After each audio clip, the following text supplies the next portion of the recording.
En Algérie, l'homme fort du pays, Ahmed Gaïd Salah, est décédé hier d'une crise cardiaque. Il avait 79 ans, 4 jours seulement après l'investiture du nouveau président de la République, Abdelmajid Tebboune. 3 jours de deuil national ont été décrétés pour rendre hommage au chef d'état-major de l'armée. Retour sur son parcours avec Aurore Tumser. Ahmed Gaïd Salah naît dans une Algérie qui est encore française. Nous sommes en 1940. Ce jeune berbère prend très tôt fait et cause pour l'indépendance de son pays. Il rejoint le maquis dès l'âge de 17 ans. Ce ne sont pas ses faits d'armes, mais plutôt son côté discipliné, méthodique qui va lui permettre de progresser.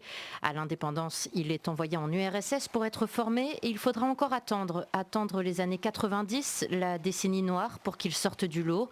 Ahmed Gaïd Salah est nommé commandant de l'armée de terre. Il devient un pilier de la lutte contre le terrorisme et s'impose peu à peu comme un proche parmi les proches du président Abdelaziz Bouteflika.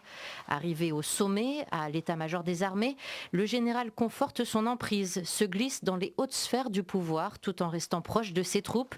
Toutefois, il n'ira jamais jusqu'à faire de l'ombre à Bouteflika qu'il continue de soutenir, même après son AVC en 2013. Ce sera d'ailleurs l'un des plus grands défenseurs d'un 5e mandat d'Abdelaziz Bouteflika.